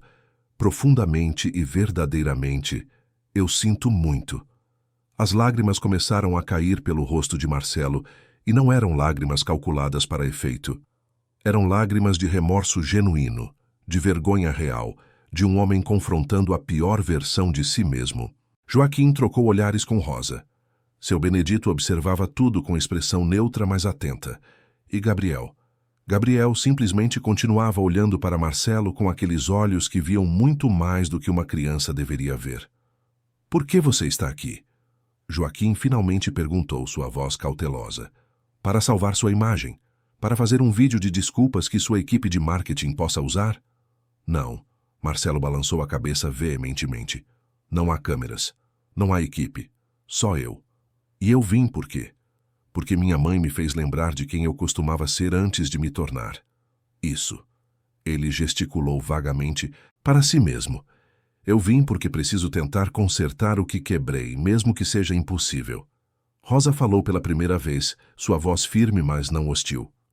Palavras são fáceis, Sr. Ferreira. O que você realmente está oferecendo? Marcelo tinha pensado nisso durante toda a viagem. Ele havia consultado especialistas, feito pesquisas, preparado ofertas concretas. Mas agora, diante dessa família que havia enfrentado tanto e ainda mantinha sua dignidade, tudo o que ele havia planejado parecia insuficiente. Mesmo assim, ele tentou. Eu soube sobre a condição de seu marido, a lesão na coluna. Ele olhou para Joaquim. Eu quero custear o tratamento completo, consultas com os melhores especialistas, cirurgia se necessário, fisioterapia, tudo, sem condições, sem compromissos. Ele olhou para Gabriel. E para você, uma bolsa de estudos completa, escola particular de excelência, materiais, uniforme, tudo até a universidade. Qualquer carreira que você escolher, você terá os recursos para persegui-la. E mais, ele continuou, sua voz ganhando força da sinceridade. Eu vou criar um fundo para o ateliê, equipamentos novos, ferramentas de qualidade, o que vocês precisarem para fazer seu trabalho melhor. E se houver qualquer outra coisa, qualquer coisa mesmo, que eu possa fazer para compensar o dano que causei, eu farei. A oferta pairou no ar. Era generosa, surpreendentemente detalhada, claramente pensada. Mas a família Silva não era facilmente impressionada por dinheiro.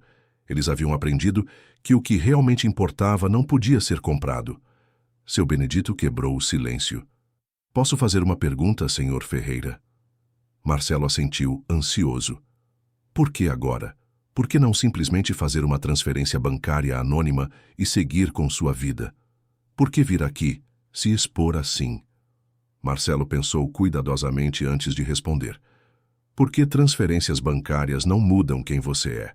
Eu poderia dar dinheiro e continuar sendo a mesma pessoa horrível, mas vir aqui olhar nos olhos das pessoas que machuquei, admitir meus erros. Isso é o começo de ser alguém diferente, alguém melhor. Ele olhou ao redor para cada membro da família. Eu não estou pedindo perdão. Não acho que mereça. Estou apenas pedindo a chance de fazer o que é certo. E se vocês me permitirem, eu prometo que isso não é só uma ação única. Eu vou continuar mostrando com ações e não palavras que estou mudando. Gabriel finalmente falou, sua voz jovem, mas surpreendentemente madura. Você fez o que fez porque pensou que era melhor que eu, porque era rico e eu era pobre. Se você realmente mudou ou está mudando, precisa provar isso não só comigo, mas com todo mundo. As palavras simples da criança cortaram direto ao coração da questão. Marcelo assentiu lentamente. Você está certo. E eu vou tentar. Não sei se vou conseguir, mas vou tentar. A família Silva se entreolhou. Havia tanto a considerar, tanto em jogo. A oferta de Marcelo poderia transformar suas vidas, dar a Joaquim a chance de se recuperar, dar a Gabriel oportunidades além de seus sonhos. Mas aceitar também significava confiar em alguém que havia demonstrado crueldade. Acreditar em uma mudança que poderia ser temporária ou superficial. Foi Joaquim quem finalmente falou, sua voz cansada, mas firme. Nós vamos aceitar sua ajuda, Sr. Ferreira, mas com uma condição. Você vai continuar provando que mudou, não só conosco, mas no mundo. Se isso for só para limpar sua consciência e voltar a ser quem era, nós vamos saber. E toda ajuda vai parar. Marcelo assentiu, aliviado e grato. Eu aceito essa condição. E eu prometo, eu vou ser diferente. Enquanto os detalhes eram discutidos, enquanto números eram trocados e planos eram feitos, algo fundamental havia mudado. Duas vidas que nunca deveriam ter se cruzado estavam agora entrelaçadas de uma forma que nenhum dos dois havia previsto. Marcelo estava começando uma jornada de redenção que seria longa e difícil. Gabriel estava começando uma jornada de oportunidades que trariam seus próprios desafios. E ambos teriam que navegar um mundo que os observava, julgava e esperava para ver o que aconteceria em seguida. Porque essa história não era mais apenas sobre eles. Era sobre o que eles representavam. Desigualdade e privilégio, talento e dignidade, falha e redenção. E São Paulo, aquela cidade imensa e implacável, observava cada movimento, esperando para ver se histórias de transformação real ainda eram possíveis no mundo moderno. Os dias que se seguiram ao encontro no ateliê foram uma sucessão de transformações silenciosas e barulhentas. Enquanto Marcelo começava a cumprir suas promessas com ações concretas, a mídia continuava acompanhando cada movimento da história que havia capturado o coração do Brasil. Joaquim da Silva foi levado para consultas com os melhores ortopedistas de São Paulo. Médicos que normalmente tinham meses de lista de espera, de repente encontraram espaço em suas agendas. Exames de ressonância magnética, tomografias, avaliações especializadas. Pela primeira vez em 5 anos, Joaquim teve um diagnóstico completo e um plano de tratamento adequado. A lesão era séria, mas tratável. Uma hérnia de disco severa que pressionava nervos importantes, causando dor crônica e limitação de movimentos. Cirurgia era recomendada, seguida de meses de fisioterapia intensiva. O procedimento era caro, complexo e delicado, mas agora finalmente era possível. Rosa segurava a mão do marido quando os médicos explicavam o procedimento.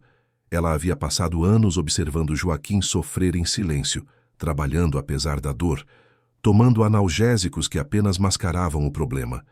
Ver esperança real nos olhos dele era quase doloroso de tão intenso. Vamos operar na próxima semana, o cirurgião disse, com confiança profissional. As chances de recuperação significativa são excelentes. Com dedicação na fisioterapia, você pode voltar a ter uma qualidade de vida normal. Joaquim assentiu, emocionado demais para falar. Rosa chorou lágrimas de alívio que vinha acumulando há anos. E Gabriel, sentado ao lado dos pais, sentiu algo que raramente experimentava: esperança de que as coisas podiam realmente melhorar. Enquanto isso, Gabriel estava enfrentando sua própria revolução pessoal.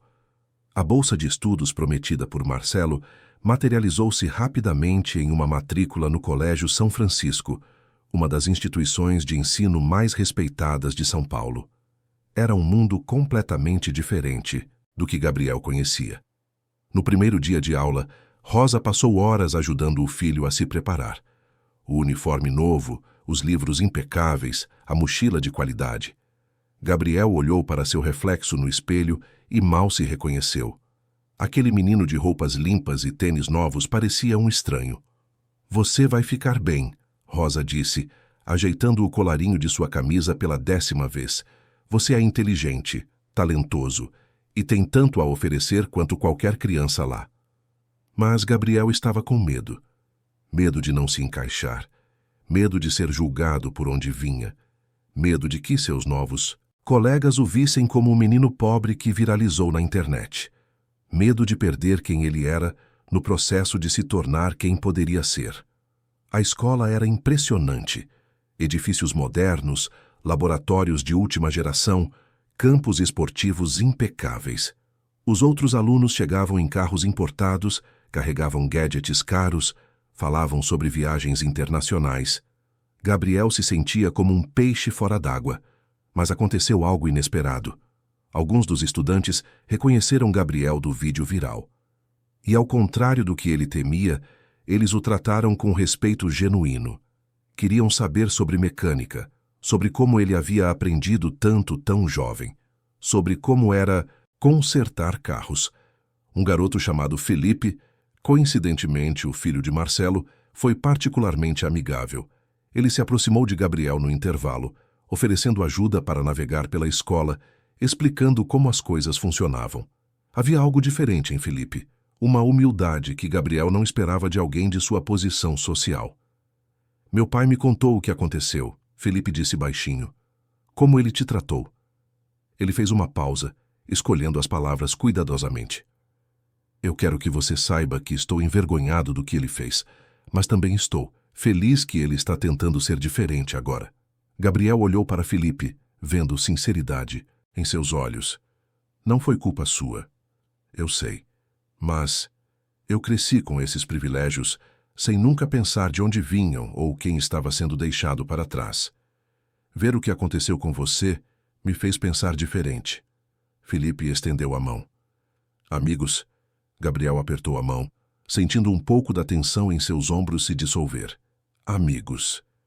Enquanto Gabriel navegava por seu novo mundo educacional, Marcelo estava enfrentando uma transformação ainda mais profunda. A notícia de que ele havia visitado pessoalmente a família Silva e oferecido ajuda concreta havia vazado para a mídia. Inicialmente houve ceticismo. Muitos viram isso como uma manobra de relações públicas, uma tentativa calculada de resgatar sua imagem. Mas Marcelo não fez declarações públicas, não convocou coletivas de imprensa, simplesmente continuou agindo. Ele estabeleceu um fundo de bolsas de estudo para crianças talentosas, de comunidades carentes. Não apenas uma ou duas, mas dezenas. Comprometeu uma porcentagem significativa dos lucros de sua empresa para programas sociais focados em educação e capacitação profissional. Começou a visitar favelas e comunidades periféricas não para fotos, mas para genuinamente entender as realidades que havia ignorado por tanto tempo. Sua equipe estava confusa inicialmente. "Isso vai custar milhões", Henrique alertou em uma reunião. "Milhões que poderíamos estar investindo em novos projetos." Marcelo olhou para seu sócio com uma expressão que Henrique não reconheceu. "De que adianta construir mais edifícios se estamos construindo sobre fundações podres? De que adianta ganhar mais dinheiro se perdemos nossa humanidade no processo?" A mudança não foi instantânea ou fácil. Havia recaídas, momentos em que os velhos padrões de pensamento surgiam, mas Marcelo estava comprometido, e lentamente as pessoas começaram a notar. Foi nesse contexto que chegou o convite que mudaria tudo novamente. Um dos programas de entrevistas mais assistidos do Brasil queria contar a história completa. Não apenas o vídeo viral e suas consequências, mas a jornada de redenção, a transformação, a história humana por trás das manchetes. Eles queriam tanto Marcelo quanto a família Silva no programa. Inicialmente, todos hesitaram. Rosa temia expor ainda mais seus filhos.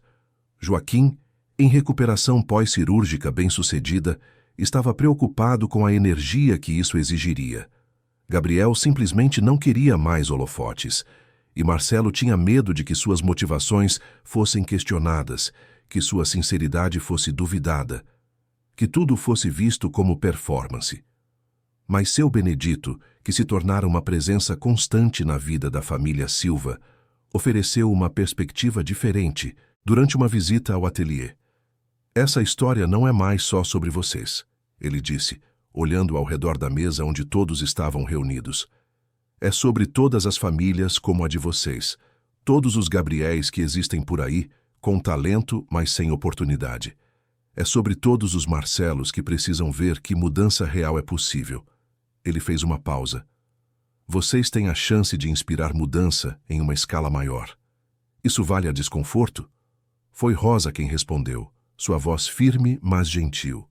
Se nossa história pode ajudar uma família, uma criança, a ter uma chance melhor, então sim, vale a pena. E assim, 2 semanas depois, em um estúdio de televisão no centro de São Paulo, 2 famílias que nunca deveriam ter se cruzado sentaram-se lado a lado para contar sua história ao Brasil. A apresentadora, uma jornalista veterana conhecida por sua empatia e profissionalismo, conduziu a entrevista com sensibilidade. Ela começou com Gabriel, pedindo que contasse sua versão dos eventos daquele dia na Paulista. Gabriel falou com a mesma simplicidade e honestidade que caracterizavam tudo o que fazia. Descreveu o carro quebrado, a oferta de ajuda, a zombaria pública, a aposta. Sua voz não vacilou ao relembrar a humilhação, mas seus olhos brilharam com lágrimas não derramadas. Eu só queria ajudar, ele disse simplesmente. Eu sei consertar carros. É o que meu pai me ensinou. Não importava que fosse um Bentley ou um Fusca. Motor é motor. E quando alguém precisa de ajuda, você oferece se pode. A câmera captou a reação da audiência ao vivo. Não havia um olho seco no estúdio. A dignidade daquela criança, sua recusa em se vitimizar, sua pureza de intenção. Era impossível não ser tocado. Joaquim falou sobre sua vida, sobre o ateliê, sobre o acidente que mudara tudo, sobre assistir seu filho ser humilhado e sentir-se impotente para protegê-lo. Rosa compartilhou a perspectiva de uma mãe, o orgulho mesclado com medo, a gratidão pelas oportunidades novas, misturada com ansiedade sobre como preservar a essência de seus filhos. E então chegou a vez de Marcelo. A apresentadora não foi fácil com ele. Ela mostrou o vídeo novamente, forçando Marcelo a assistir suas próprias ações, sua crueldade casual. Perguntou por que ele havia agido daquela forma. Questionou se sua mudança era genuína ou calculada. Marcelo respondeu com uma honestidade que surpreendeu até ele mesmo. Eu me tornei exatamente o tipo de pessoa que costumava me desprezar, ele admitiu, sua voz carregada de emoção. Eu cresci pobre. Eu sei como é ser julgado pela aparência, ser tratado como menos que humano. E em algum lugar ao longo do caminho para o sucesso, eu esqueci tudo isso. Eu me tornei o opressor. Ele olhou para Gabriel, que estava sentado com seus pais do outro lado do palco. Aquele menino tem mais caráter em seu dedo mindinho do que eu demonstrei em 42 anos de vida. Ele me humilhou não por vingança, mas apenas fazendo o que é certo. E isso me quebrou de uma forma que eu precisava ser quebrado. A voz dele falhou, lágrimas escorrendo livremente agora. Eu não posso desfazer o que fiz, não posso voltar no tempo, mas posso tentar ser diferente daqui para frente. E se Gabriel e sua família me dão essa chance? Vou passar o resto da minha vida provando que mudança real é possível. A apresentadora então fez a pergunta que todos queriam ouvir. Família Silva, vocês perdoaram o Sr. Ferreira? Houve um momento de silêncio pesado. Rosa olhou para Joaquim, que olhou para Gabriel. E Gabriel, aquela criança de 10 anos que havia passado por tanto, respondeu com uma sabedoria que transcendia sua idade. Perdão não é algo que você dá de uma vez, ele disse devagar. É algo que você constrói com tempo e ações. O Sr. Marcelo está tentando. Está ajudando minha família, está ajudando outras famílias. Ele olhou diretamente para Marcelo. Se ele continuar mostrando que mudou, não só com palavras, mas com o que faz, então sim, podemos perdoar. A resposta foi perfeita em sua simplicidade e verdade. A audiência explodiu em aplausos. A apresentadora limpou as próprias lágrimas e Marcelo, sentindo o peso daquelas palavras, fez um juramento silencioso de nunca decepcionar aquela confiança frágil, mas real. O programa terminou com atualizações positivas. Joaquim estava se recuperando bem da cirurgia, já conseguindo ficar de pé por períodos mais longos, sem dor intensa. Gabriel estava se destacando em sua nova escola, particularmente em matemática e física. Ana Clara havia ganhado óculos novos e estava radiante com a capacidade de ver o mundo claramente pela primeira vez. O ateliê tinha equipamentos novos e estava prosperando. Seu Benedito havia oficialmente se tornado mentor de Gabriel, ensinando-lhe não apenas mecânica avançada, mas princípios de engenharia e física. O futuro do menino, antes limitado pela circunstância, agora parecia ilimitado. E Marcelo? Marcelo estava em um caminho de reconstrução. Sua empresa havia perdido alguns contratos, mas ganhado outros, de parceiros que valorizavam o compromisso com responsabilidade social. Seus filhos o olhavam com menos vergonha e mais esperança. Camila, sua esposa, começara a ver lampejos do homem com quem havia se casado décadas atrás. Mas mais importante que tudo, Marcelo estava aprendendo a se olhar no espelho novamente. Nas semanas e meses que se seguiram à entrevista televisiva, algo notável aconteceu. A história deixou de ser sobre um evento viral e se tornou sobre transformação genuína. Artigos foram escritos sobre segundas chances e redenção. Escolas usaram a história como material de discussão sobre empatia e desigualdade social. Famílias conversaram à mesa de jantar sobre privilégio e responsabilidade. Gabriel tornou-se sem querer um símbolo, não apenas de talento desperdiçado pela pobreza, mas de dignidade preservada apesar da adversidade. Palestras em escolas pediam que ele compartilhasse sua história. Universidades o convidavam para eventos. Mas Rosa e Joaquim eram cuidadosos em proteger seu filho da pressão esmagadora da fama. Ele é apenas uma criança, Rosa dizia firmemente quando recusava mais um convite. Precisa de tempo para ser criança, para estudar, para crescer sem o peso do mundo em seus ombros. E Gabriel, por sua parte, encontrava equilíbrio. Ele continuava ajudando no ateliê nos fins de semana, mantendo as mãos sujas de graxa, lembrando de onde vinha. Mas também abraçava as novas oportunidades educacionais, absorvendo conhecimento como uma esponja, já sonhando com engenharia mecânica e talvez um dia projetar seus próprios carros. Um dia, 6 meses após aquele encontro fatídico na Avenida Paulista, Gabriel estava trabalhando em um carro no ateliê quando Marcelo apareceu. Não era sua primeira visita. Ele vinha regularmente, trazendo equipamentos, verificando se havia algo mais que pudesse fazer. Mas desta vez era diferente. Gabriel, Marcelo chamou suavemente. Posso conversar com você? Gabriel limpou as mãos em um pano e se aproximou. Claro. Marcelo puxou um envelope do bolso. Dentro estavam fotos de um terreno vazio, plantas arquitetônicas, desenhos técnicos. Estou construindo um centro de formação profissional no Capão Redondo, ele explicou. Oficinas equipadas, salas de aula, laboratórios. Vai oferecer cursos gratuitos em mecânica, elétrica, construção, tecnologia. Ele fez uma pausa. E eu quero que você seja a inspiração para o projeto. Com sua permissão, gostaria de chamar de Centro de Formação Gabriel Silva. Gabriel olhou para as plantas processando o que estava sendo oferecido. Um centro inteiro, para dar a outras crianças as oportunidades que ele recebera. Por que meu nome? Porque você me ensinou algo que eu havia esquecido, Marcelo respondeu, sua voz embargada. Você me ensinou que talento e valor não têm nada a ver com dinheiro ou status. Você me lembrou que dignidade é algo que vem de dentro. E eu quero que toda criança que passar por aquele centro saiba que é possível conquistar qualquer coisa. Não apesar de onde vem, mas por causa da força que isso lhes dá. Gabriel olhou para seus pais que haviam se aproximado ao ouvir a conversa. Rosa tinha lágrimas nos olhos. Joaquim, agora capaz de ficar de pé sem dor pela primeira vez em anos, colocou a mão no ombro do filho. O que você acha, filho? Gabriel pensou em todas as crianças como ele. Crianças com talento, mas sem oportunidade. Crianças que mereciam uma chance.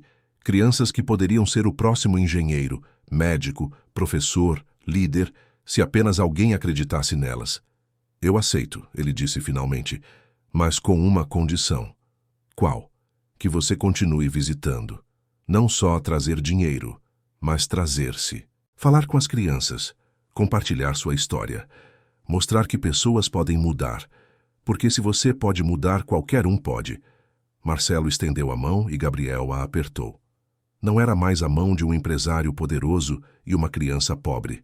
Era a mão de dois seres humanos que haviam se encontrado no pior momento possível e, através de dor e crescimento, encontraram algo parecido com redenção. A construção do centro começou meses depois.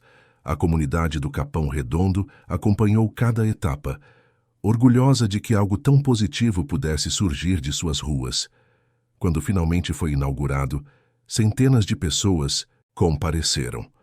Políticos, celebridades, mas mais importante, famílias da comunidade que veriam seus filhos beneficiados. Gabriel cortou a fita inaugural com Marcelo ao seu lado.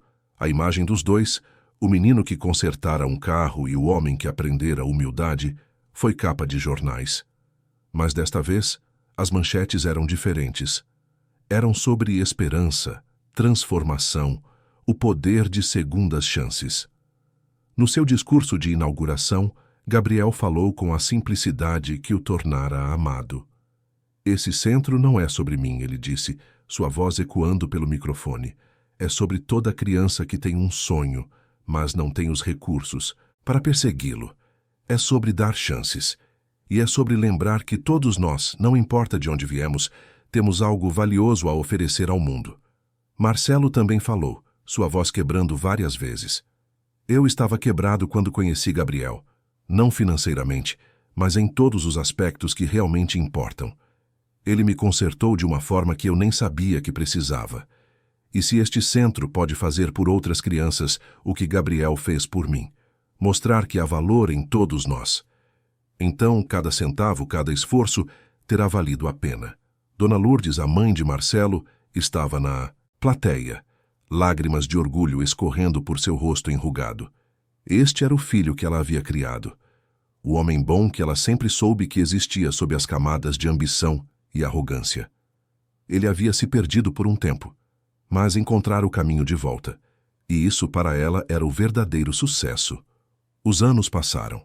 Gabriel cresceu, continuou estudando, eventualmente ganhando bolsa integral em engenharia mecânica na USP. Joaquim recuperou-se completamente, voltando a trabalhar no ateliê com uma renovação de energia que ele achava que nunca mais teria. Rosa abriu uma pequena lanchonete ao lado do ateliê, servindo comida caseira para trabalhadores da comunidade. Ana Clara também estava prosperando, seus óculos permitindo que ela se destacasse nos estudos. O Centro de Formação Gabriel Silva formou centenas de jovens em suas primeiras turmas. Muitos conseguiram empregos qualificados, alguns abriram seus próprios negócios, outros foram para universidades. Cada sucesso era uma prova de que oportunidade, quando combinada com talento e determinação, podia mudar destinos. E Marcelo?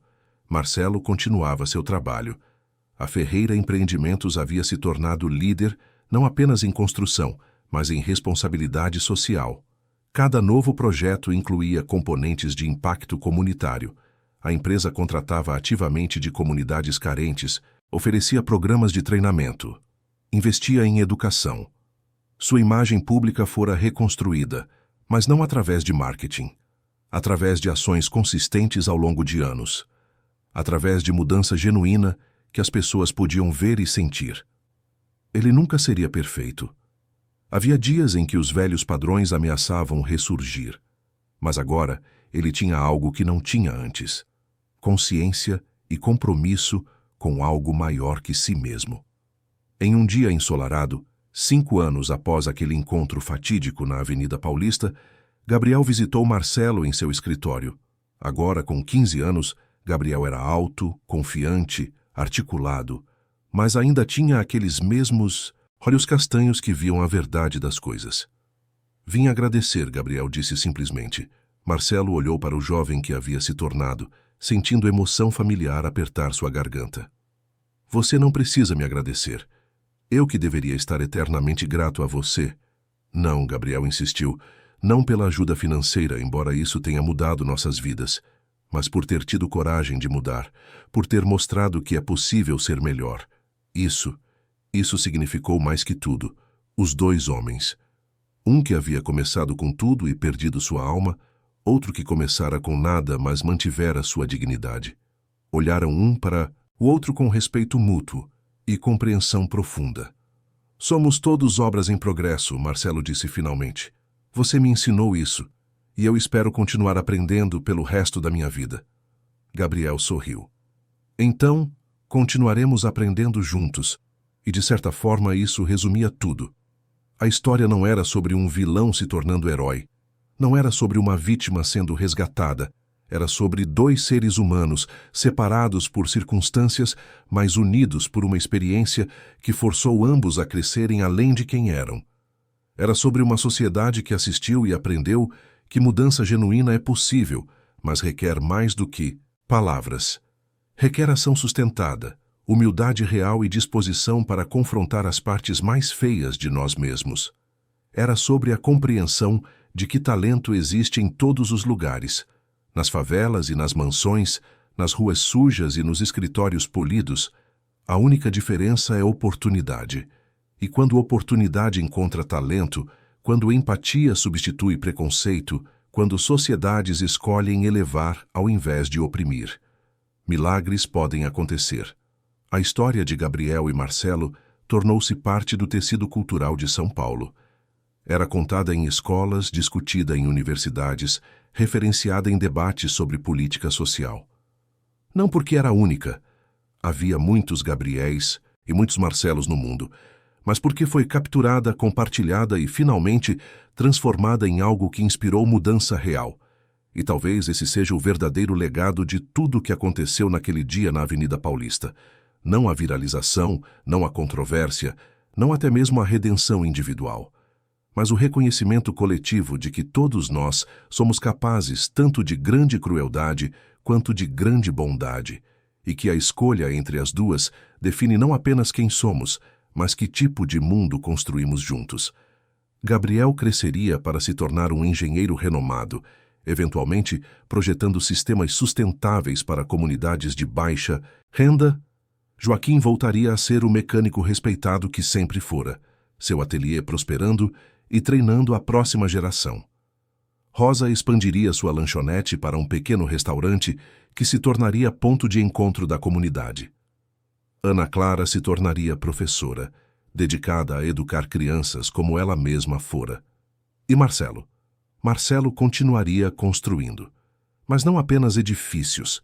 Ele construiria pontes entre comunidades, entre classes sociais, entre o que somos e o que podemos ser.